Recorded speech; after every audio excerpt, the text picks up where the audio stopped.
bienvenidas a todos, a todas. Esta es una actividad que se enmarca en las tareas que venimos llevando adelante desde la comisión directiva, en la subcomisión de Educación y Cultura, y además en este caso es una actividad organizada con el Foro de la Memoria de Mataderos. ¿Por qué nos estamos juntando? Nos reunimos en esta ocasión en el Salón Héroes Malvinas de Polideportivo, porque queremos celebrar en el mes de aniversario número 134 de nuestro querido barrio, el barrio de Mataderos. Así que nos congregamos, nos juntamos para conversar un poco de la historia y de cómo se vincula Chicago con nuestro barrio, cuáles son sus influencias, y nos pareció valioso cuando comenzamos a organizar esta jornada tomar el testimonio directo de periodistas, socios, vecinos. Así que, bueno, en charlas llegamos a la conclusión de que era importante realizar esta actividad. Entre los expositores tenemos a Zulema Cañas, que es la presidenta del Foro de la Memoria de Mataderos, que es museóloga, investigadora, es profesora del Instituto Legislativo de la Ciudad de Buenos Aires y es personalidad destacada de la cultura de Cava en el 2020. Después lo tenemos a Fabián Armilio, periodista de Mataderos TV, Julio Chapeta, periodista de Clarín, Vicente Mulia, periodista de Olé, y a Sebastián López, que es vitalicio e integrante del Departamento de Historia de AFA.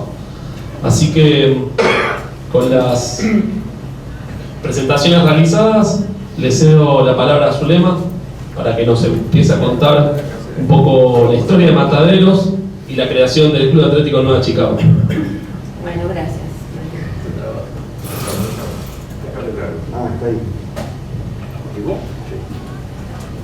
Bueno, buenas tardes a todos. Gracias por asistir a este encuentro que hemos planificado con Mariano, con el Departamento de Cultura de aquí del Club Atlético Nueva Chicago.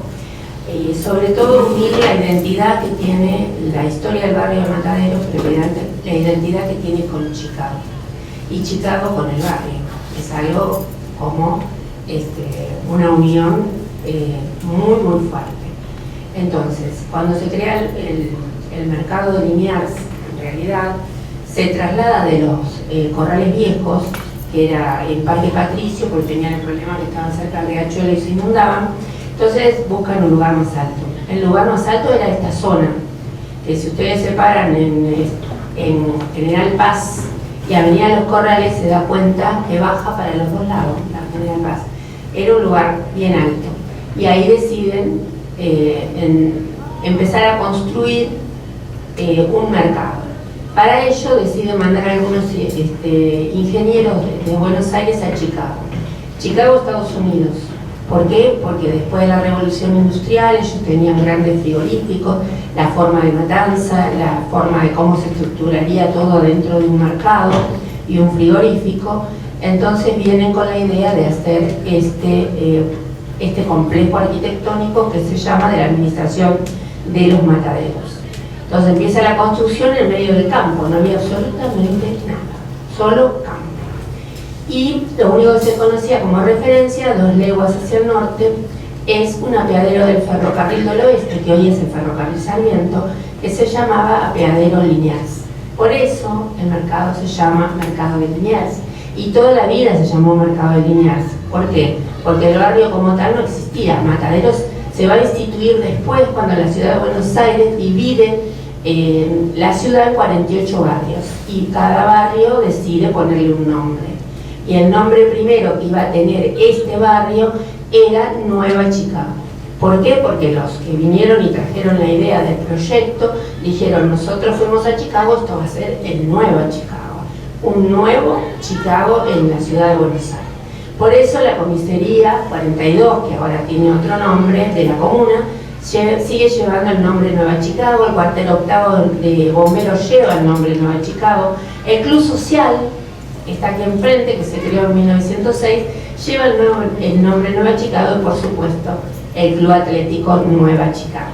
O sea que se dan cuenta que estamos muy íntimos en la creación de este barrio.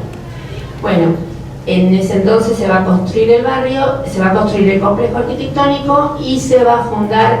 Se empieza en 1889, el 14 de abril, donde se coloca la piedra fundamental para la construcción como se hacía en ese entonces, ¿no? Se colocaba una piedra con muchos datos, con monedas y documentos, para que queden para la posteridad. Hoy esa piedra fundamental está debajo del monumento al recero. Si ustedes pasan por el monumento van a ver que abajo hay como una palestra que tiene como unas rayas que todavía se ve parte de lo que era la piedra fundamental primitiva.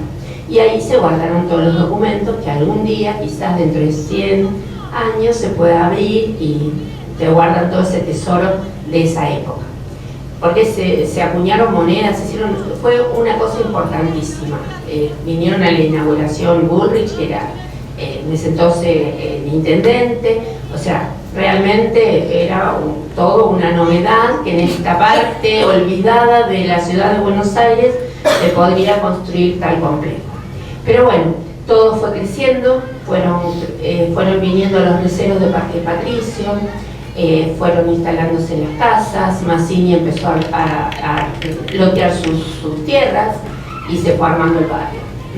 Entonces, y en función de eso, les voy a comentar lo que dijo en El nacimiento de una pasión Alejandro Fabri. Es que el Club Atlético Nueva Chicago es sinónimo de Mataderos, un barrio situado casi al extremo sudoeste de la capital federal, antes de Villa Lugano. En este contexto dominado por la industria de la carne, cuando se inauguraron las primeras escuelas del barrio, comenzó la construcción del Hospital Salaberry y llegó la fiebre del fútbol, que inquietaba a enorme población de jóvenes ávidos de practicar el deporte. Un grupo de ellos reunió el 1 de julio de 1911 en un desvencijado puente que cruzaba el arroyo Sildañez y resolvieron crear un nuevo club, llamándolo Unidos de Nueva Chicago. Esto es lo que escribió Fabri en el periódico. Bueno, y para ello quiero contarles un poquito, que me compete a mí porque soy historiadora, la parte más histórica de la creación de este club. Bueno, vale remarcar que Nueva Chicago no fue el único equipo que existió en Mataderos. La zona en la que se encontraba el barrio se nutría de incontable cantidad de equipos que alcanzaban para conformar una liga local. Eran muchos los clubes que tenían sus canchas y competían en el barrio de esa época con campeonatos independientes. Entre ellos Club Atlético Cafayate, Sol de Tafí, La Academia, Ivión de Telier, Los Rojos, Sol Argentino, las 4 Fs, Señora de la Pelota, Señora Me da la Pelota, se llama el club, Sildañez, Federal Porteño, River Juniors, Olivario FC y el Club Atlético Unión. Eran todos esos clubes. Un día me puse a investigar los clubes. ¿Por qué? Porque hicimos un mural en Timoteo Gordillo y la Avenida de los Corrales, que son 15 murales, y uno era dedicado, porque justamente cumplía 100 años Chicago, entonces digo, bueno, el mayor escudo será el de Chicago. Y los demás tuve que ir a averiguar club por club a ver si existían. Y me llamó mucho la atención 4F. Digo, ¿qué club raro ponerle ese nombre? 4F. Y sí todavía funcionaba, muy pequeño, pero funciona. Y era un club de fútbol, imagínense. Ahora creo que tiene otras actividades. Bueno, 9 amigos se juntaron con la intención de crear un equipo de fútbol. Otros tantos ubicados en el barrio, al cual decidieron llamar Unidos de Nueva Chicago. Estos jóvenes luego fueron los verdaderos fundadores del club. Benjamín Picasa, Carlos Rodríguez, Felipe Maglio, José Varela, Sergio Varela, Bartolo Castañola, Cristóbal Cambiaso, Antonio Carini y Gastón Lespi. Y en el acta citada, porque hicieron un acta constitutiva, decía: a 1 de julio de 1911 se resolvió entre un núcleo de jugadores de los nuevos Mataderos formar una asociación que se denominó Fútbol Club Los Unidos de Nueva Chicago. Se usaba mucho en esa época, que estábamos invadidos por los ingleses, por lo tanto los primeros clubes, los nombres eran en inglés, la mayoría. Entonces, por eso Fútbol Club, pero en inglés. Bueno, de todos, el verdadero postulador de Nueva Chicago fue José Varela, que debido a su gran labor como presidente de la institución y su gran carisma y honestidad, se supo ganar la admiración y el respeto de todos. Aparte de ser el encargado de la institución, era jugador y capitán del primer equipo de Nueva Chicago. Esto lo llevó a ser la pieza fundamental para los comienzos del club. En el acta de fundación fue fechada el 1 de julio de 1911, pero hoy acabadas pruebas de que el equipo ya competía antes de esa fecha. El primer partido data del domingo 4 de junio de 1911 contra Sol Argentino, en la cancha de Domínguez y Rivero en Avellaneda. Cotejo válido por la Liga de Segunda División que organizaba la Asociación Atlética Anglo-Argentina. El Anglo-Argentino era el dueño de todos los casi frigoríficos, la Negra, la Blanca de Avellaneda. O sea, que bueno, que termina después de destituirse todos estos frigoríficos, después del trágico debate de las carnes, con Lisandro de la Torre. Bueno, los colores. Sobre los colores surgió una leyenda que se narró de generación en generación. El mito cuenta que el grupo de 9 amigos debatía sobre el puente de madera que cruzaba el arroyo Sildaña. Varias fueron las propuestas presentadas a la hora de definir los colores de la camiseta. Algunos sostenían que debían ser como las del Alumni, roja y blanca, otros como el de Racing, celeste y blanca, pero en ese momento de discusión pasó una chata cargada con fardos de pasto que tenía los colores verde y negro. Transitado por la calle San Fernando y Melo, que es una avenida Lisandro de la Torre, hoy, y Francisco Bilbao, hacia los nuevos mataderos. Entonces José Varela al verla exclamó: muchachos, ya tenemos los colores, serán el verde y negro. Todos miraron y aprobaron la moción. El destino quiso que aquella chata conducida por el paisano Leopoldo Roldán fuera el padre del recordado fotógrafo del Club Carlín, ¿no? Que fue increíble. Bueno, en 1911 este grupo de jóvenes se decidió organizar el partido de fútbol, avalado por la iniciativa de ¿quién? Don Alejandro Mor. Don Alejandro Mor fue presidente del mercado de Liniers. El mercado de Liniers, aunque uno no lo pueda creer, fue el hito fundacional de nuestro barrio, pero también el que ayudó a crear muchas instituciones. El Club Social Nueva Chicago lo fundaron también los consignatarios de ganado. ¿Y saben quién creó el Hospital Salaberry? Todos me dicen el doctor Salaberry. No. Salaberry fue un consignatario de ganado que al morir en el mercado su hijo, que era abogado y tenía 22 años, decidió hacer una colecta entre todos los consignatarios del mercado para fundar un hospital en memoria de su padre. Y lo que hace es pedir al gobierno en ese entonces de la ciudad el solar que hoy conocemos como Pilar, Tagado, Alberdi. Y ese solar se lo dan y ellos construyen ese hospital con el dinero de todos los consignatarios. Por eso le digo que la carne, que somos el bastión de la carne, pero realmente los consignatarios de ganado y el mercado fueron los que hicieron muchísimas cosas por este barrio, ¿no? Que nos legaron muchas cosas, y entre ellas también Nueva Chicago.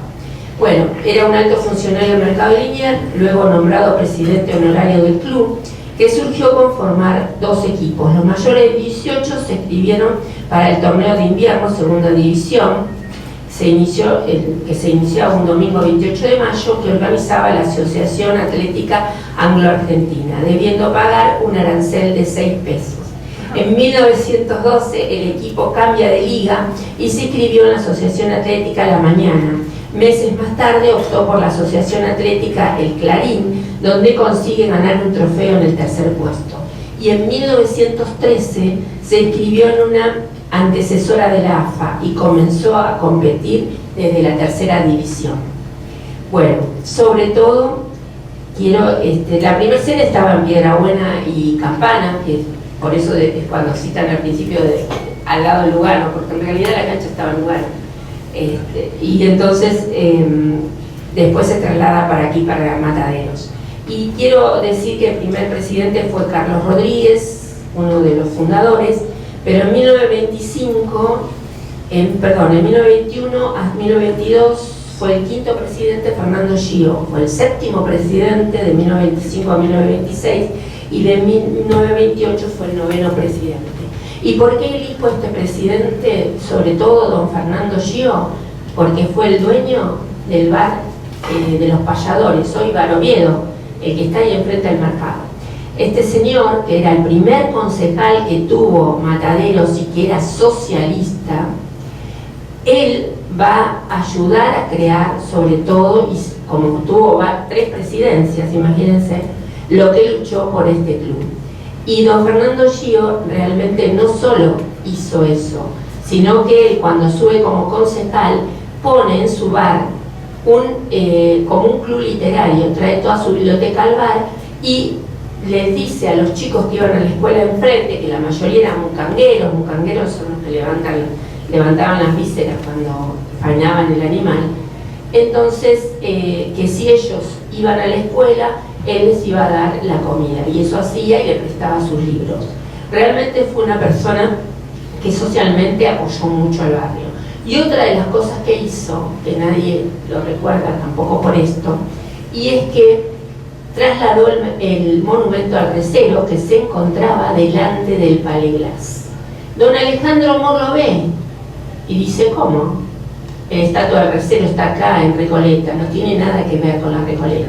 Entonces va a verlo al concejal, que era Fernando Gio, y le dice, bueno, ¿cómo podemos hacer para que salga una resolución desde el Consejo Deliberante en ese entonces, hoy en legislatura, que llegue a Mataderos? Y es así como en 1934 se emplaza delante del mercado del monumento al recero, un 9 de julio de 1934, con una fiesta que duró, les aseguro, con fiesta gaucha, una semana más o menos. Y les voy a dar una noticia, parece que el mercado de Liniers de Cañuelas mandó a hacer un monumento igual, para ponerlo delante de Cañuelas, porque ellos no se pueden separar, aunque ustedes no lo crean, los consignatarios de ganado, los antiguos, tienen el corazón en Mataderos, y por eso quieren ahora armar una exposición que ya les contaré. Pero con esto quiero decir que hubo grandes personalidades que ayudaron al club, tanto como Alejandro Mor, y otros tantos, ¿no? Como don Fernando Gio. Entonces, bueno, este es mi pequeño aporte a esta jornada. Muchas gracias.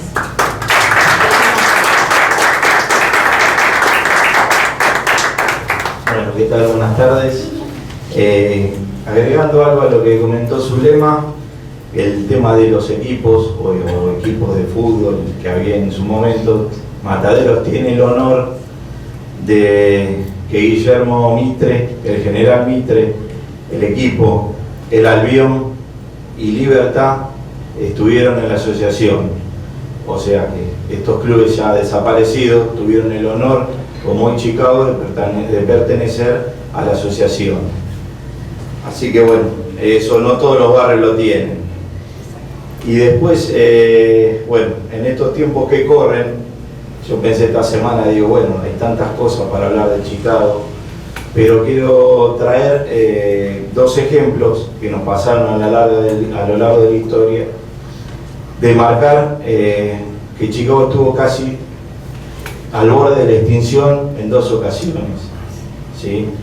Una fue la primera en 1915, cuando jugando el campeonato de segunda división, que igualó la primera posición con el Club Nacional, tuvo que disputar el desempate y fue efectuado en la cancha de Deportivo Barracas un 17 de octubre de 1915. En esa ocasión voy a dar la formación de Chicago para que los nombres le vayan siendo familiares, algunos los van a conocer por repetición, pero quiero que les queden bien grabados. El arquero en su momento era Carlos Rodríguez, que fue el primer presidente del club, Prudencio Ayala, Jesús Taboda, que era el capitán, Juan Alzuri, José Varela, Fernando Damela, los hermanos Rivarola, Luis y Santiago, Sergio Varela, Ramón Alzum y Hipólito Sánchez, ¿sí? Esto lo voy a tomar a colación de los tiempos que hoy vivimos, tiempos de violencia, tiempos de que el club esté en una crisis, para que se den cuenta que lamentablemente sistemáticamente la historia nos fue marcando un paralelismo casi constante. Ese día, ese partido, Chicago lo estaba perdiendo 3-0 y lamentablemente por unos incidentes que comenzaron con el arquero y el árbitro, después se sumaron dirigentes y obviamente simpatizantes, como puede pasar en cualquier partido de hoy, fue suspendido el partido. ¿Y eso qué ocasionó? Les voy a comentar lo que sacó el diario el otro día para que vean un poco lo que hoy tal vez sentimos nosotros. Miren lo que tituló el diario en esa época: la impotencia por el resultado, las malas decisiones del árbitro y la simpatía que tenía la asociación con Nacional fueron demasiadas para la institución de los nuevos mataderos, que era la revelación del campeonato. Les resulta para familiar, son casos que hoy tranquilamente nos puede pasar. Y la resolución que tomó el comité en ese momento, pónganse a pensar, en esa época, 1915, en 3 días, la resolución que tomó, llevaba el informe del árbitro, el informe del veedor y el informe del Club Nacional. Los Chicago, ¿no? ¿Sí? ¿Qué resuelve? Expulsar a Nueva Chicago de la asociación, suspensión indeterminada de los 11 jugadores y la clausura indeterminada del estadio. Para que vean que el club lamentablemente está siempre en eso. A ver, esa decisión lo que ocasionó en el año 16, al año siguiente, estuvo vinculada nada más a algunos partidos amistosos de algunos jugadores que quedaron, o sea que el club casi desapareció. ¿Sí? Recién a final de ese año vuelven a juntarse los jugadores, piden un indulto que se lo dan recién en el año 17 y ahí vuelve a competir. O sea que la violencia siempre estuvo en el barrio, y las injusticias y la impotencia también. Así que bueno, en esa postilla el arquero Carlos Rodríguez lamentablemente nunca le levantaron la sanción, o sea que no pudo jugar. El resto de los jugadores sí, y la cancha también. Lo curioso que, bueno, no se podía vender la cancha, pero Chicago la vendió. Así que imagínense la situación que había quedado el club, que había vendido la cancha al club que era de Del Plata, que vino todo en el año 16 a ser de local la cancha antigua de Piedrabuena y Campana. Bueno, esa es una de las 2 anécdotas que les vengo a traer, y la otra que también está relacionada a la parte deportiva y a la parte, si se quiere, económica del club. El 15 de mayo de 1937 se disputa en la cancha de Piedrabuena con el Club Esportivo Buenos Aires el último partido que se jugó en esa cancha, el antecedor a la que nosotros tenemos.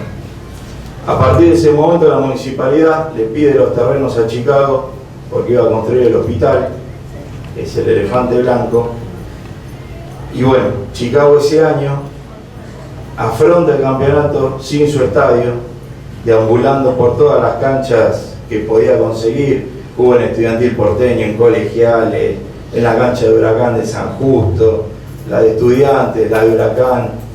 Y Chicago ese año lamentablemente desciende, o sea que el club queda con un descenso en la 3ª categoría y sin sus instalaciones. El acta de ese año, hoy por hoy, bueno, no tenemos tan mal, pero relata que le quedaban 7 pesos en la caja, 94 socios. Esa era la situación que tenía Chicago. Y bueno, en ese momento hubo un grupo de socios jóvenes que no dejaron que Chicago desaparezca, porque lo más probable es que al año siguiente no hubiera participado. Tomaron las riendas del club y con Amadeo Cosa, que era un doctor, un cardiólogo, a la cabeza, y Guillermo López, que después él fue presidente, pudieron sacar el club adelante, poder conseguir en la municipalidad que le diera los terrenos que hoy tenemos, y bueno, ascender en el año 40 saliendo campeón, y bueno, llegar a lo que hoy tenemos. Así que esos son dos puntos en el cual casi Chicago quedó al borde de la extinción. Y como cosa curiosa, cuando se juega el primer partido acá en la cancha, se juega con el mismo rival que había cerrado en la otra cancha, con el Sportivo Buenos Aires.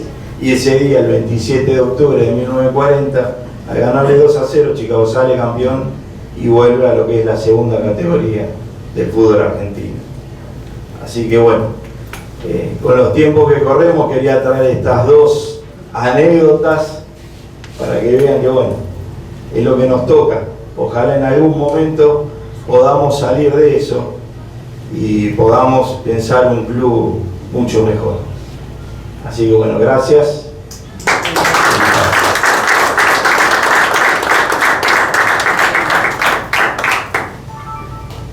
Bueno, gracias por la invitación del foro de la memoria. Estaba pensando antes de venir, bueno, que había como dos maneras de encarar este conversatorio, ¿no? Una es la estadística, el dato conciso, preciso, que es lo que el periodismo es muy importante, fundamental, digamos, ¿no? La otra es desde lo personal, lo subjetivo, lo emotivo, la historia viva, personal. Y bueno, me pareció mejor esta última, porque tiene mucho que ver con Chicago, que es un club decididamente pasional, ¿no? Que tiene que ver mucho con el sentimiento. Y en base a esto, me remonto a mi infancia, a la década del 60, en una Lomas del Mirador, de calles de barro, solamente había, las avenidas estaban asfaltadas, Provincias Unidas, San Martín, Mosconi, alguna que otra calle interior como Independencia, ahora Palacios, donde pasaba el 15, hoy 185, en aquella localidad, hoy ciudad, en la que ya desde el punto de vista estrictamente futbolístico, bueno, había, como en toda localidad del país, hinchas de los 5 cuadros grandes, pero con una particularidad. Llegaba el sábado y lo único que se hablaba era de Nueva Chicago. Era como por arte de magia, todos estaban de acuerdo en eso. Dónde jugaba, con quién jugaba, cómo formaba. Eso es lo que uno experimentaba de chico. Por otra parte estaban los grandes ídolos. Se hablaba de Ratín, Carrizo, Beira, Bernau, Perfumo, pero eso sí, a la hora de hacer goles y ponerte la número 9, vos eras Jorge Pérez. Era Jorge Pérez, acá en el barrio era Jorge Pérez. Un tremendo goleador, con ubicuidad, con sentido del anticipo, con participación en el circuito colectivo de juego, tenía todo. Para colmo, bueno, andaba de amores en esa época por allá por el barrio, y siempre pasaba con el Fiat Spider, ¿se acuerdan del Fiat Spider? Chiquitito, pasaba por las calles del barrio y los chicos íbamos todos atrás para hablar con él, pedir autógrafo, conversar. Era ídolo, el gallego. Así que dentro de ese marco geográfico, había todavía la memoria de algunos ancianos que habían visto la final del 25 contra el Huracán. Hablamos de injusticias, bueno, sí. Algo tremendo como eso, imposible, porque el referee había dado por terminado el partido, le tenían empatado, y resulta que los jugadores del Huracán, varios pesos pesados como Santoria, por ejemplo, fueron a apretar, como se dice, ¿no? Y Chicago estaba todo cambiado, todo se había maneado, estaba Varela, toda esa gente, y ¿qué pasó? El referee, a sentir esa apriete, jugando local Huracán, siguió seguir el partido, una locura. Chicago le dijo, no sé si, ¿qué hace la asociación de fútbol? Le da por ganar el campeonato de Huracán. Campeonato de primera división, de una de las asociaciones que había, ¿no? Bueno, aparte contaban que estaba llena la cancha de Villa Chicago, la visitante, hacían parte de Patricios, en la Villa Cancha de Huracán. Y bueno, eso quedó como una memoria de aquellos pocos que todavía habían participado de eso. Entonces, entre ellos estaba el viejo Vila, que fue historia acá en el club.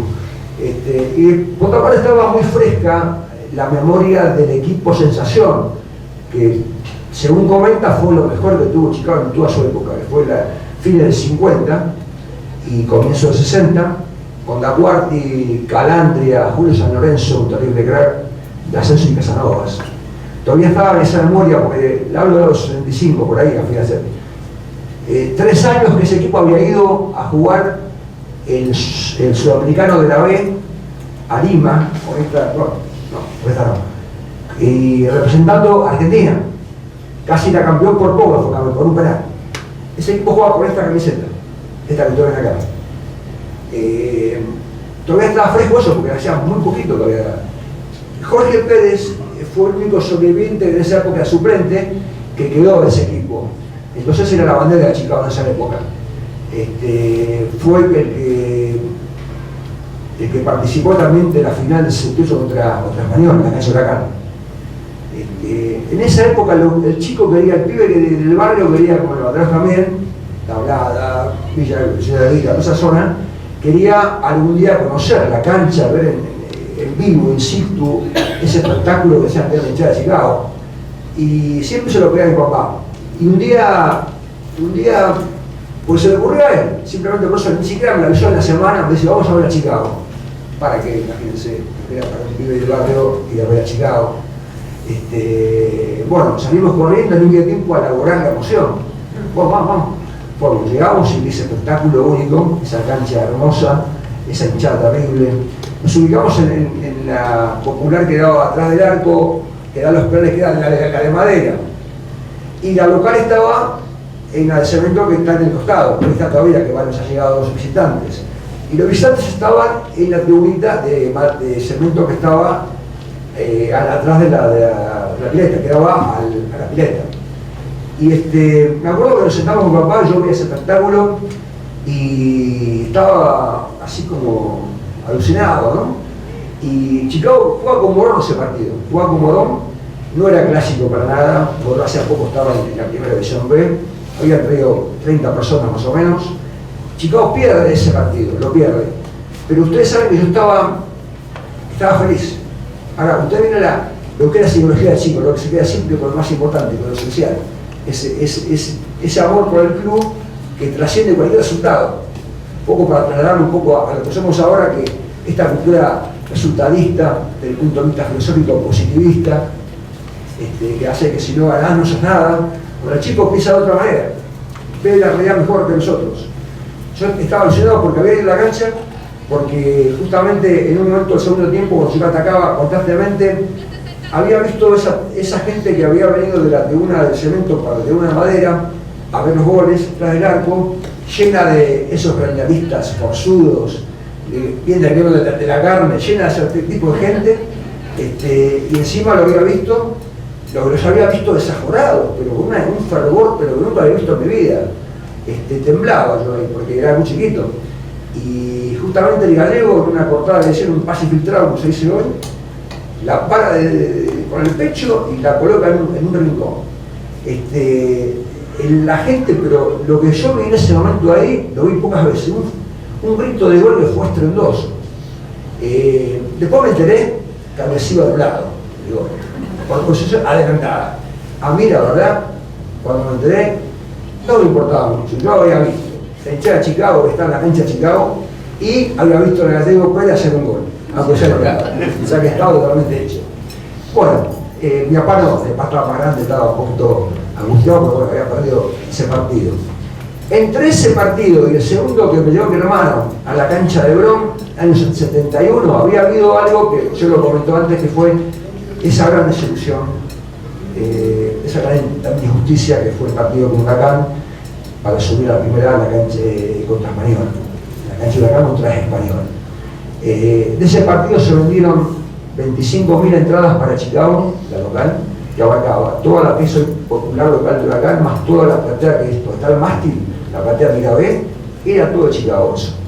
Y Español había llegado a unos 8.000 personas, para ello bastante, mucho. En esa época estaba toda la inmigración de posguerra, de la Segunda Guerra Mundial, que le acompañaba mucho al equipo. Y algunos quedaban todavía de la Primera Guerra. Ese partido, bueno, ustedes deben saber que fue algo donde hubo acciones desleales, donde hubieron cosas turbias que se habían cocinado en la semana, y ahí se reflejó hasta los españoles se dieron cuenta. Yo me encuentro hoy con un hincha español que me dice, sí, me acuerdo ese partido y pasó esto y lo otro. Así que bueno, se perdió un campeonato de propia voluntad, más allá de que Español tenía un tremendo equipo, con Totivelio, Rusti, Valledor. Bueno, el tema es que Chicago ese partido no quiso subir, así de simple. Los carnets volaban, los carnets de socio volaban, estaba yendo los precios acá después de tener el partido. Muchos dejaron de ir a Chicago hasta un tiempo después. Sin embargo, el fervor seguía. El fervor seguía, lo pude comprobar cuando fui, como decía, en el 71, a la cancha de Bron, que tampoco era lo que era un clásico. También hacía poco tiempo que estaba en la división, en un equipo muy chico. El hinchada de Chicago estaba en la tribuna visitante, que era la madrita, esa que había chiquita, completa. Y la del otro lado era igual, la de Bron era igual, pero estaba al 70%, éramos los que nosotros en esa época. Así que bueno, ese partido lo gana Chicago, ya había un cambio generacional en los equipos, empezaban los Mastromauro, los Pietrones, justamente Pietrone hace el gol, faltando 5 minutos, y me llegó mi hermano, yo tenía 11 años, y ahí vi un cambio generacional entre lo que había visto de los gremialistas con la nueva camada de hinchas, aparte del cambio generacional de jugadores. Empezaba a surgir, usted capaz que recuerda, la guarda de Russo, Mico, Mafalda, ¿te acordás? Bueno, Luisito Gómez, tanta gente que aún no están, lamentablemente. Yo me fui comprando de a poco a esa barra, inclusive no solamente en lo que es la parte del fútbol, sino que hacíamos salidas por la noche, los sábados por la noche al Hotel Savoy, a los bares del Hotel Savoy. Me fui comprando esa nueva barra que ya era distinta, porque eran chicos entre 15 y 25 años, que duró hasta fines del 80, por ahí más o menos, ¿no? Y yo me incorporé, me enganché mucho. Y también sentí el mismo fervor, la misma pasión, pero no era todavía consciente. ¿Sabe cuándo fui consciente? Cuando llegué a casa y veo cuando uno habla con una chica, es adolescente, la chica le gusta, la conversación es muy linda, todo muy ameno, y uno queda en ese momento como en una nube, ¿no? Cuando llega a la casa despierta se siente como enamorado, siente el fuego del amor que te sale del pecho. Yo sentí eso con Chicago. Me había enamorado de Chicago. Ya era adolescente, había ganado Chicago, en fin, cosas que ustedes no hace falta que las digan, porque seguramente alguno que otro siempre habrá percibido, ¿no? El tercer partido fue en Morón, allá en la cancha de Morón, fue la primera vez que vi la cancha de primera B completa, era completa, Morón hacía poco que había descendido de A, con el caudillo Machado Ramos, que hizo todo ahí, y estaba en la cancha, pero había mantenido hecha Morón ese recuerdo de haber ascendido, y llenó la cancha y Chicago la parte de él, una cancha completa llena de la B, nunca había visto eso. Bueno, después vino, el ser socio, la pileta en el verano. Me volví de alguien, Chichón. Bueno, infaltable. Me acordaba porque lo veía siempre también en la pileta de Chichón. No te olvides cuando el Cota tiró la pelota en la pileta. Sí, totalmente, me acuerdo. Bueno, ahí empezó a ir todos los sábados, pero todos, visitante y local. Porque esa primera vez, como usted recuerda, eran dos equipos de Capital de Gran Buenos Aires, la mayoría. Entonces iba siempre, pero no me perdía una. Pasamos momentos inolvidables, también momentos bravos, porque había canchas bravas. En Gamesán, en la cancha de San Telmo, empezó a salir humo del techo de la villa. Cuando nos corrieron el Remedio Escalada con botellas rotas, de esas hay un montón, pero hubo muchas lindas. Hubo en el 74 aquel equipo que disputó el cuadrangular con el Temperley de Corbalán, de Biondi, de Magaláes, contra el Unión de Leopoldo Jacinto Luque, que fue campeón del mundo después, que nos ganó en la cancha de Flor y ahí sube, nos goleó ahí, un equipazo. Y para mí el mejor equipo de todos que no subió, el Central Córdoba del Trinche Karlovich y Sullivan, que vino acá durante el campeonato y nos ganó 3-0, pero una muestra de fútbol impresionante.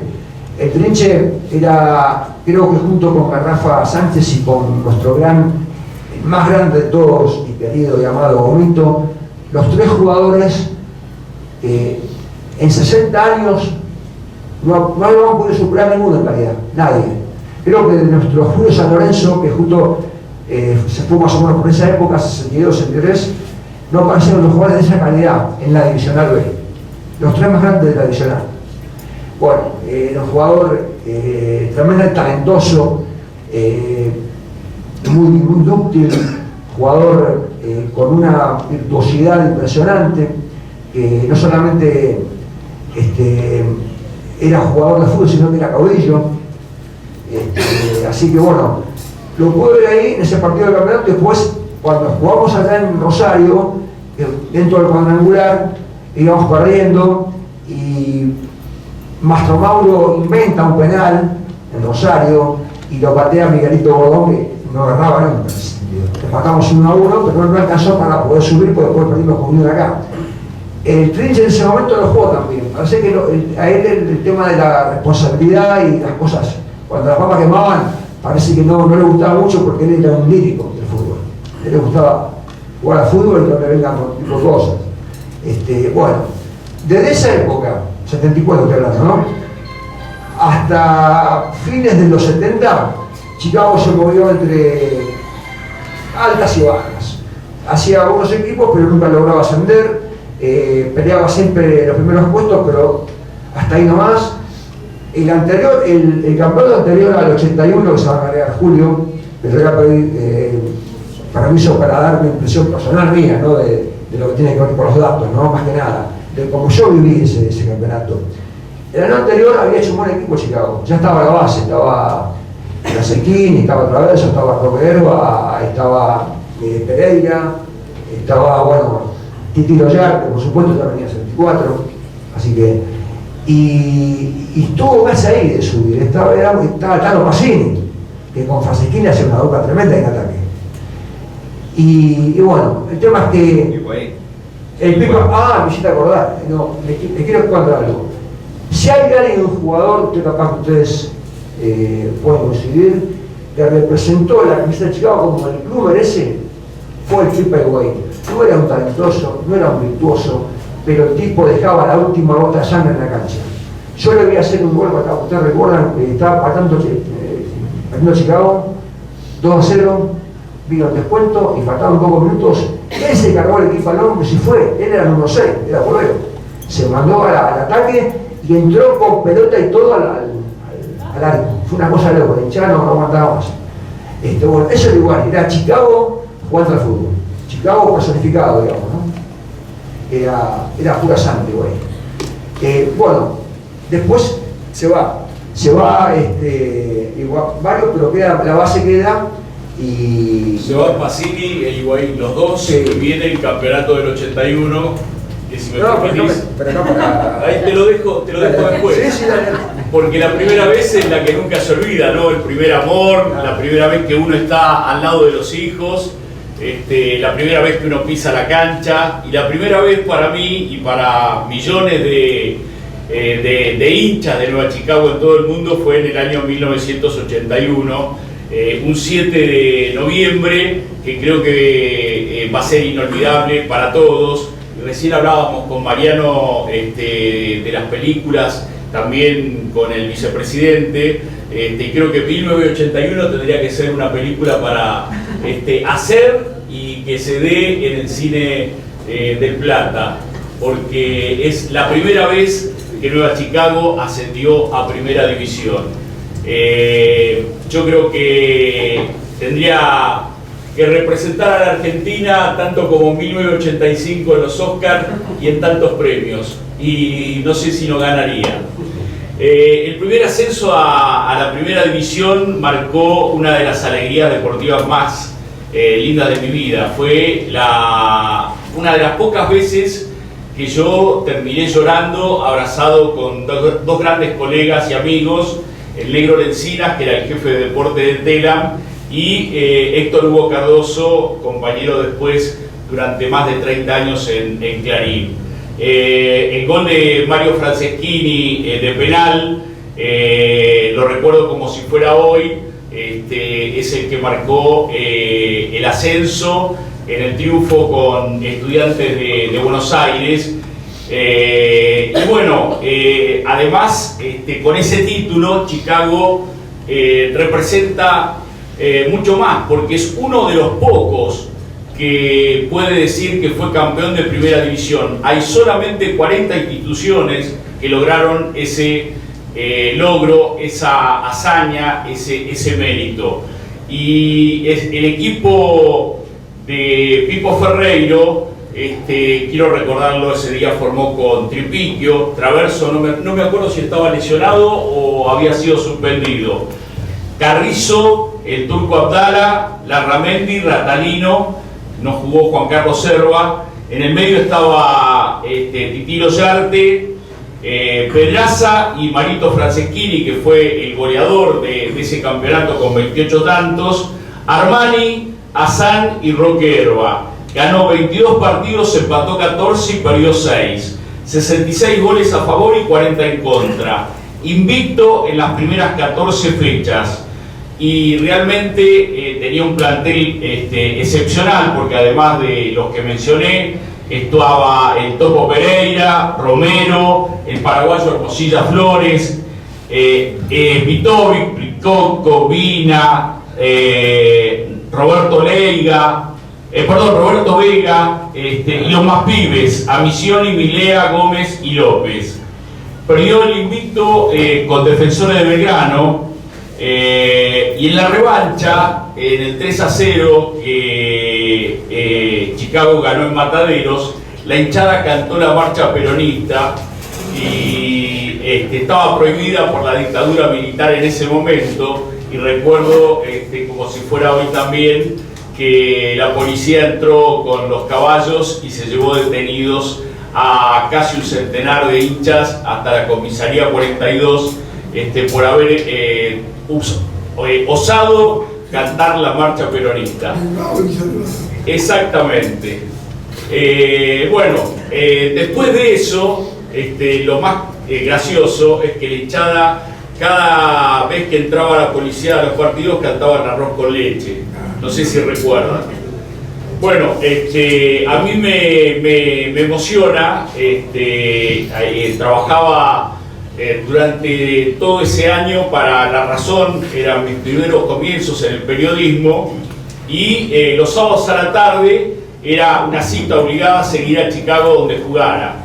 Y me acuerdo perfectamente que cuando fue a Caseros, viajamos todos en un camión de Hacienda exactamente, para ir hasta la cancha de Estudiantes de Buenos Aires. No me quiero olvidar de alguien que para mí no fue un barra, sino fue casi un segundo papá. Hoy ya no está, que era Julito Palacios, Pipa Palacios, por una anécdota que pasó en ese campeonato. No sé por qué algunos hinchas me rodearon en un momento. Yo había publicado algo que no les había gustado seguramente, y en la platea vinieron a apretarme, a apurarme y a decirme algo. Vino el Pipa Palacios de atrás y le dijo: con el pibe no se metan con el pibe. Desde ese día la hinchada de Chicago nunca más me molestó. Realmente quiero cerrar esto, y ahora ya te doy, querido Fabián, con algo que escribí en 2014, que fue la última vez que Chicago consiguió un título, cuando le ganó 1-0 a Colegiales con el gol de Comito de tiro libre. Chicago es el barrio, es la esquina, es Mataderos, son los amigos de la niñez y de la juventud. Eran los midgets, aquellos monoplazas que recorrían el contorno del estadio los sábados a la noche. Son los obreros de los frigoríficos, es el mercado de Hacienda, el recero, la avenida de los Corrales, la fiesta de la tradición y su feria de los domingos. Y también el barrio Naón, Los Perales y Ciudad Oculta. Chicago es su lema, la incansable museóloga que bucea sobre don Lisandro de la Torre con la misma intensidad que lo hace con el Torito Justo Suárez, el primer ídolo popular argentino. Es el Mirador Salaberry o el Foro de la Memoria. Chicago es Alberto Brescia, maestro de la historieta Isabelino Espinosa, creador del himno del club, Ofelio Vecchio, el historiador, o Carlín, el fotógrafo que hoy retrata desde el cielo. Chicago es Julio Pipa Palacios, como les decía, un barrio de los 80 que hoy reza por nosotros desde el cielo. Chicago es el ruso Gourovich, Chicago es Carlitos Prieto, Chicago es Chicho Chiglianchi, compañeros de profesión, Vicente Muglia, Julito Cordara, Jorge Rodríguez y tantos otros periodistas que llevan el corazón pintado de verde y negro. Chicago es Gomito, Pocholo Sánchez, el Loco González, Traverso, Vega, Franceschini, Titilo Yarte, los hermanos Serva y la famosa delantera, Dacuarti, Calandria, D'Ascenso, Julio San Lorenzo y Casanova. Y también es Rodolfo Mota. Chicago es Adolfito Cambiaso y Adolfina. Chicago somos todos los que tenemos pintado el corazón de verde y negro. Muy bien.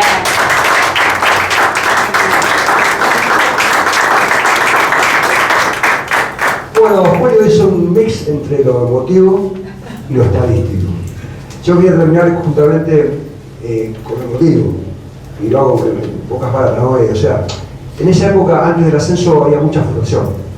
Incluso hasta nos metían motes de aves plumíferas, como ustedes saben. Nos tiraron una gallina en la cancha de Boys, ¿se acuerdan? A lo cual un hincha se saltó para arrancar la cabeza, se la arrancó y se dio caminando. Porque tiene un sistema sistemoso autónomo la gallina que le permite caminar despegada del cerebro un poquito más. Bueno, ese espectáculo tragicómico, un poco la que vivía Chicago. Era el grande, el gigante de siempre que no podía saltar nunca. El ascenso. Los dos gordos, Mazola y Moreno, tirando de puntas. Exactamente, bueno.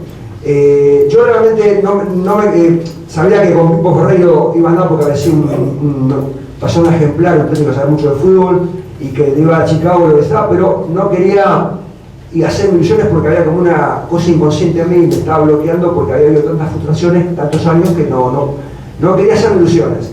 Recién tomé conciencia en aquel famoso partido contra Atlanta, cuando estaba en ganar Chicago, porque si no se le acercaba a Quilmes, un grande de la B, y Chicago estaba ganando el partido hasta que falta un momento y viene el penal para Atlanta, que magistralmente Tripicho con su inmensa humanidad logra sacarlo hacia la derecha.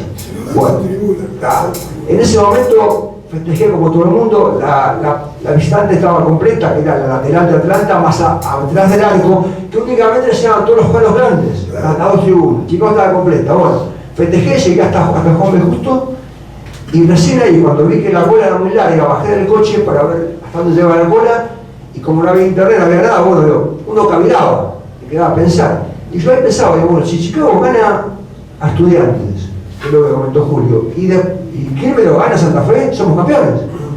Ahí tomé, después de todo el campeonato sin hacer ilusiones, ahí tomé realmente Chicago puede subir. Le digo a mi hermano, mirá, pasa esto, si pasa, me dice, tenés razón. Digo, ¿cómo tenés razón? Vamos a subir, le digo, vamos a ascender, una cosa de loco. Bueno, nos festejamos acá en la cancha con mi hijo estaba atrás mío. Cuando hace el Franceschini me de vuelta estaba él y mi tío, dos tipos duros de mataderos, llorando como dos chicos. Eso es lo que es Chicago, digamos, ¿no? Después lo que vino después, todos vamos a dejar a una eminencia como Vicente Muglia, pero quiero decirles que para mí todo lo que dije antes, lo que pude expresar y lo que no pude expresar, se puede resumir únicamente en esas hermosas estrofas del tango de Daniel Rivera. Dicen, así cuando pibe del brazo del viejo, sintiendo en mi pecho las ansias del gol, miles de gargantas rocan por el grito al verte ganando mi verde campeón. Eso para mí resume todo lo que siento por Chicago. Muy bien.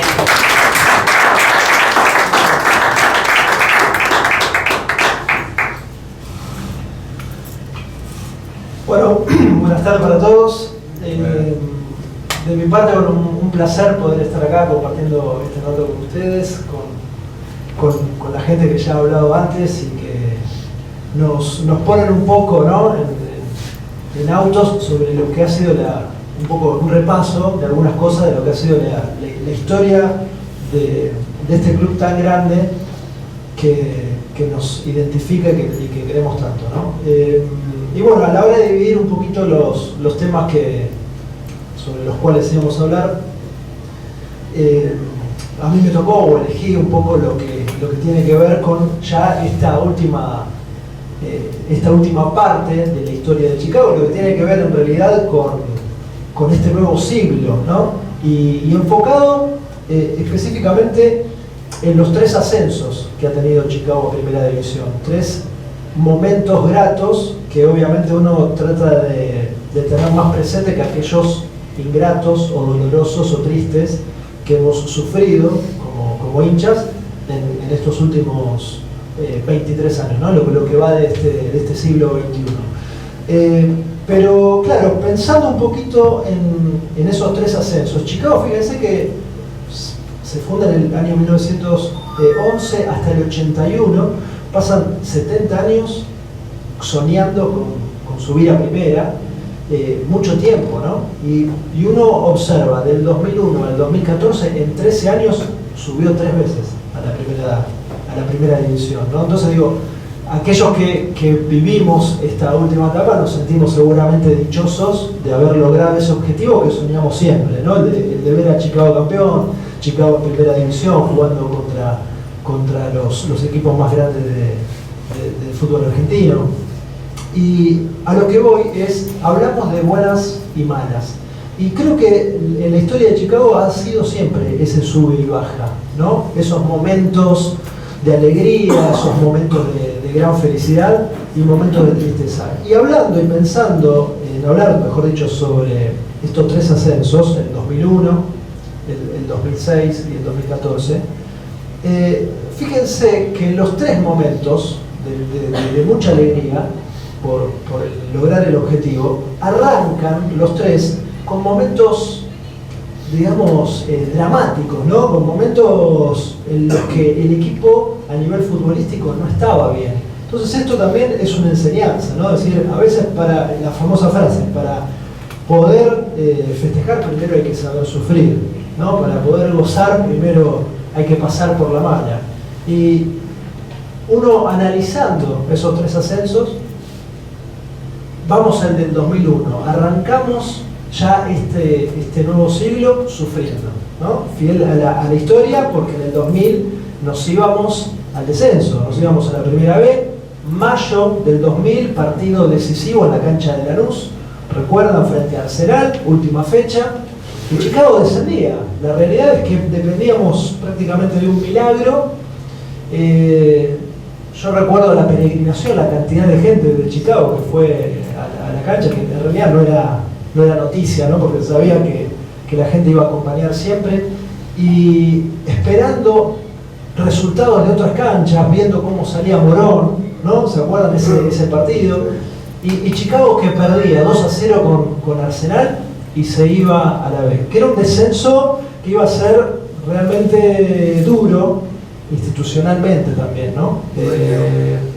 Siempre un descenso es negativo, pero en aquel momento, como se encontraba la situación, el contexto del club, un descenso era una situación muy dramática. Así se vivía en la cancha en ese momento. Entonces descuenta Chicago, si no me equivoco, Brian Fuentes hizo el 1-2, y llegaron los últimos 10 minutos, 15 minutos, que era solamente rezar. Recuerdo cómo se le hablaba al entrenador de Arsenal diciendo que bueno, que el empate a ellos también les servía, y que Chicago con el empate se mantenía en primera, y bueno, llegó esa definición, esa jugada maradoniana de Argüello, que yo creo que es uno de los goles más importantes de la historia de Chicago, simbólicamente hablando, porque no solamente eso fue exacto un antes y un después que nos mantuvo en la categoría, sino que después vino la buena, es decir, sufrimos en ese campeonato y llega la temporada 2000-2001, en la cual Chicago arrancaba último, otra vez a pelear el descenso, y nos enteramos por estas reestructuraciones que tiene el reglamento del AFA, que se iban a ir a la B, a la primera B, 7 equipos. O sea, nosotros arrancábamos último, teníamos que pasar, superar a 7 equipos para salvarnos de no perder la categoría. Y el presidente en ese momento, Tito Guerra, anuncia, decide la contratación como entrenador del Beto Pascuti. Para mí, y para muchos hinchas, mala palabra en Chicago, ¿no? Formó el equipo. Él formó el equipo, hablo con Tito Guerra, le digo, Tito, yo en ese momento para el diario Le cubría la campaña de Chicago, le digo, Tito, ¿de verdad vas a traer a Pascuti como entrenador? Me dice, le digo, lo van a putear todos, o sea, no hay chance. Le digo, recordando, por ejemplo, lo que había pasado con Maurín, el jugador de Chicago, ahí es donde se rompe todo, pero en realidad yo creo que Pascuti siempre quiso jugar en Chicago y por eso siempre que jugaba contra Chicago quería resaltar, ¿no? Quería destacarse. Y él me dice, si le va bien, si gana 3-4 partidos, la gente lo va a aplaudir y se va a ganar a la gente y la va a dar la vuelta a la historia. Bueno, la cuestión, primer partido de ese campeonato, 2000-2001, cancha de Chicago contra Platense, ganamos 1-0 gol de Topo Gómez de penal. Termina el partido, Pascuti se da vuelta hacia la platea, besándose el escudo de Chicago, ya era un hincha de Chicago más. La gente lo miraba entre asombrada, risueña, pero bueno, uno dice, bueno, ¿el objetivo cuál era? Realmente el objetivo era salvarse del descenso. El club hizo un esfuerzo económico, trajo muchos jugadores, algunos importantes para la categoría, porque claro, no quedaba otra, ¿no? Había que tratar de mantenerse en la B Nacional. Y fíjense con esto que decía, ¿no? Lo de primero hay que saber sufrir. Séptima fecha del campeonato, se va Pascuti. 3 partidos ganados, 4 perdidos, Chicago en descenso, la situación muy mala. ¿Y quiénes asumen ahí de manera interina? La dupla Vega Traverso. Gente del club, gente que venía trabajando en las inferiores, en la reserva. Y la realidad es que no había mucha expectativa, ¿no? Campeones del 81. Campeones del 81. No había tanta expectativa, porque el equipo no estaba bien, había nombres, pero claro, eran técnicos interinos. Y le tocaban Arsenal y Quilmes. Es decir, jugaba contra el primero y contra el segundo del campeonato. Es decir, peor fixture para arrancar un interinato no había. ¿Cómo termina Chicago? De esos 6 puntos saca 4 de 6. Y a partir de ahí, la dupla técnica fue confirmada en el cargo. Chicago comienza a levantar con resultado y con buen juego, ¿no? Y termina no solamente salvándose, logrando la salvación, sino que se clasifica para el reducido. Y cómo termina con la historia feliz de que 20 años después logra el ansiado ascenso a primera división. Yo que del año 81 no tengo recuerdos, ya había nacido, era muy chiquito, tenía 4 años, no tenía recuerdos del 81 y crecí obviamente con el sueño, la ilusión de ver a Chicago en primera. Tengo una anécdota personal muy linda que siempre recuerdo, que antes de aquel viaje a Córdoba para jugar aquella final frente al instituto, el instituto del Tata Martino, el día anterior, el partido es el sábado, el viernes, no, el jueves, vengo a la cancha a hablar con los jugadores, a hablar con el cuerpo técnico, y hablando con Vega y Traverso me quedo charlando con los dos y les digo, estoy muy ansioso, muy nervioso para el viaje, para el partido que se va a jugar en Córdoba, porque yo nunca había Chicago en primera. Digo, mi sueño, mi ilusión es poder ver a Chicago en primera. Y Traverso se ríe y Vega agarra y me dice, tranquilo que el sábado vamos a lograr el objetivo. Bueno, ojalá, me voy con esa esperanza, ¿no? Con ese mensaje. El día sábado viajo, el 9 de junio, viajo a Córdoba, estoy en la platea, gracias a mi condición de periodista y a mi carnet de acreditado, pude entrar a la cancha, dar la vuelta olímpica abrazado con Pomito Gómez, con el Topo, con Herbella. Y en un momento me encuentro así, vienen caminando los dos, Vega y Traverso, en la pista olímpica del Chateau, hoy Mario Kempers. Y Vega me ve de lejos y me dijo, te dije el jueves que íbamos a subir a primera. Increíble, emocionado hasta las lágrimas, abrazado con los dos, sé que salió eso en la tele en algún lado. Bueno, Pero a lo que voy es, se arrancó muy mal, se arrancó con el pie izquierdo, no había expectativa, no había mucha esperanza de lograr el ascenso y se terminó consiguiendo el objetivo.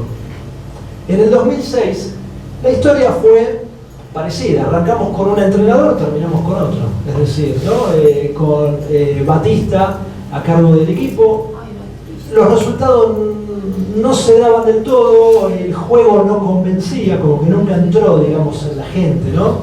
Aquel equipo, hasta que llega Mota, ¿no? Previo interinato también de Vega y Traverso, es decir, Vega y Traverso estuvieron, ¿sí?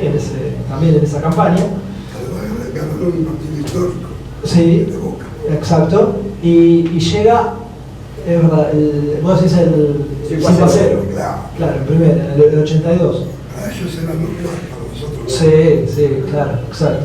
Y en aquel 2006, que no se había arrancado bien, que tampoco había existido la ilusión de la gente, porque no es que el equipo, o mejor dicho que el hincha estaba ilusionado con el equipo, vamos a ascender. Chicago termina otra vez ascendiendo a primera, otra vez en Córdoba, ¿sí? Como había sucedido en el 2001. Ya para nosotros creo que Córdoba es Tierra Santa, ¿no? Como se dice por ahí. Otra vez de manera épica, sufrida. Esto de que primero hay que sufrir. En el 2001 el partido estaba para Instituto, es decir, Instituto hacía un gol más y subía. Y Chicago, yo estaba viendo el partido con un amigo, al lado de un amigo que me toca la pierna y me dice: si ascendemos, me voy caminando a enojar. Termina automáticamente de decirme eso, centro al área, Franchella descuelga el centro, sale rápido con el Topo Gómez, se va el Topo Gómez, por arriba del arquero gol. Tuvo que cumplir la promesa, mi amigo no quería caminar ni 10 cuadras, tuvo que irse a buscar caminando. Bueno, en el 2006, digo, pasa lo mismo. El partido, la final, también en el Chateau, Chicago perdía 3-0 y quedaba otra vez en la puerta del ascenso, convierte el gol en 3-1 que le permite ir a la largue y luego finaliza el partido 3-3 y vuelve a ascender otra vez en el mismo escenario 5 años después. O sea, arrancamos mal, terminamos bien. Y el último ascenso a primera, que uno siempre es el que son los momentos, los hitos que quiere recordar, porque se ilusiona y se aferra a aquellos momentos para repetirlos, que fue en el 2014. También hay un cambio de entrenador el año previo, porque el año previo no, ese mismo año, pero en el torneo anterior. ¿Qué quiero decir con esto? Chicago estaba en ese momento en la tercera división del fútbol argentino, ¿no? en la B metropolitana. Y el entrenador era Mario Finaroli. Pasaba lo mismo que había sucedido con Batista en el 2006. No es que era una campaña desastrosa, no era una campaña buena, pero tampoco el juego, el nivel de juego le, digamos, convencía a la gente, ¿no? Entonces Finaroli es desplazado y aparece otra vez un entrenador interino, como en el 2001 la dupla Vega Traverso, en este caso Pablo Guede. Y ahí se produce, en el arranque del 2014, con una buena pretemporada, un cambio total en el juego del equipo. Además de que Chicago empieza a sumar una racha histórica de partidos invicto, sin perder. Lo que tiene ese torneo es que se empieza a hablar en los medios de Chicago como el Barcelona de la B. ¿Se acuerdan? El apodo por cómo jugaba el equipo. Yo creo que la verdad en mis años de vida nunca vi un Chicago tan vistoso, un Chicago protagonista a partir de la tenencia de la pelota. Es más, era un Chicago que históricamente no respondía al imaginario colectivo de lo que es jugar bien en Chicago, ¿no? El huevo, la garra, no, era un equipo que jugaba al fútbol y te ganaba jugando al fútbol, te pintaba la cara, con Gomito como gran estratega. Entonces, ¿cómo cambia? Y otra vez pasamos por un entrenador donde no había muchas ilusiones, no había mucha expectativa, logrando el ascenso a la B Nacional. Hay un cambio de entrenador, se va Guede, aparece Omar Labruna, y otra vez otra reestructuración del AFA, que en este caso hay que reconocerlo, nos benefició, ¿no? Que fue el famoso torneo de los 30 equipos, de los cuales había 10 ascensos, 5 para cada grupo, para cada zona.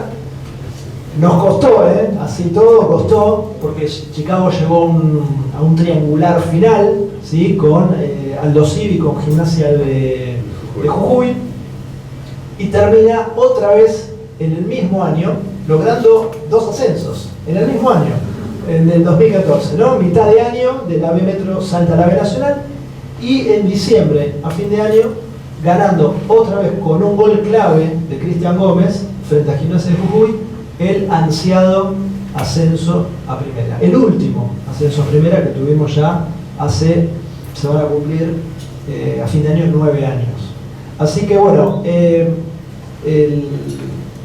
común denominador, como digo, como decía al principio, tiene que ver con esto, ¿no? Que quizá a veces en las malas, como un mensaje por ahí esperanzador, no creer que las malas van a seguir, ¿no? Pensar que, como dice la canción, las buenas ya van a venir. Tenemos para apoyarnos en lo que ha sido la historia del club, en lo que ha sido la grandeza y en lo que ha sido también la épica. Si alguna vez se logró, confiar en que se puede repetir. Obviamente no alcanza solamente con confiar, ¿no? Es como uno cuando va a hacer un trabajo, no alcanza solamente con la pasión, también se necesita la capacidad. Y en eso se necesita de la diligencia. Pero creo que cada uno de nosotros, desde nuestro lugar, como periodistas, como socios, como hinchas, como lo que sea, tiene que aportar su pequeño granito de arena para tratar de que ese pasado glorioso que hemos vivido, el 81, como decía Pablo, Fabián, cuando hablaba de aquellos partidos históricos y lo que pasó en este comienzo del nuevo siglo, se pueda volver a repetir y podamos, después de haber sufrido, volver a disfrutar con un Chicago Premier.